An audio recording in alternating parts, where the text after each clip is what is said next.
নাটোরের বড়াই গ্রামে বনপাড়া হাটিকুমরুল মহাসড়কে তরল নাইট্রোজেন বহনকারী একটি ট্রাকে বিকট শব্দে বিস্ফোরণের ঘটনা ঘটেছে।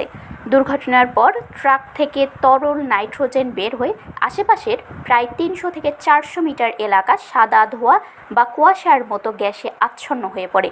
তবে এ ঘটনায় কোনো হতাহতের খবর পাওয়া যায়নি। মঙ্গলবার ভোর ৬টার দিকে উপজেলার বনপাড়া এলাকার মোল্লা হোটেল সংলগ্ন বনপাড়া হাটিকুমরুল মহাসড়কে এই ঘটনা ঘটে। বনপাড়া হাইওয়ে থানার উপপরিদর্শক আলমগীর হোসেন জানান, একটি ট্রাক যশোরের বেনাপোল থেকে তরল নাইট্রোজেন নিয়ে ঢাকার দিকে যাচ্ছিল। বনপাড়া হাটিকুমরুল মহাসড়কের বাইপাস এলাকায় মোল্লা হোটেলের সামনে পৌঁছালে বিকট শব্দে ট্রাকটির একটি অংশ ছিদ্র হয়ে যায় এবং সেখান থেকে নাইট্রোজেন বের হতে শুরু করে। প্রাথমিকভাবে জানা গেছে, ট্রাকটিতে প্রায় ৭০ লাখ টাকা মূল্যের তরল নাইট্রোজেন ছিল। পরে তা সম্পূর্ণ বের হয়ে যায়। মোল্লা হোটেলের মালিক শাহেদ আলী মোল্লা বলেন, তরল নাইট্রোজেন বহনকারী একটি ট্রাক হোটেলের সামনে দাঁড়িয়েছিল।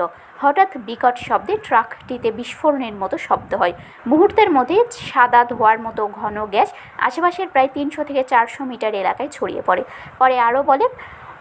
তিনি আরও বলেন, এ ঘটনায় স্থানীয় বাসিন্দা ও পথচারীদের মধ্যে আতঙ্ক ছড়িয়ে পড়ে। নিরাপত্তার স্বার্থে তারা দ্রুত নিরাপদ স্থানে সরে যান এবং ফায়ার সার্ভিস ও পুলিশকে খবর দেন। খবর পেয়ে ফায়ার সার্ভিসের উদ্ধারকারী দল ও হাইওয়ে পুলিশ ঘটনাস্থলে গিয়ে পরিস্থিতি নিয়ন্ত্রণে আনে।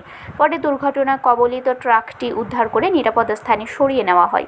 উল্লেখ্য, গত ২৫ জুলাই একই মহাসড়কের তরমুজ পাম্প এলাকায় নিয়ন্ত্রণ হারিয়ে তরল নাইট্রোজেন বহনকারী একটি ট্রাক উল্টে যাওয়ার ঘটনা ঘটেছিল।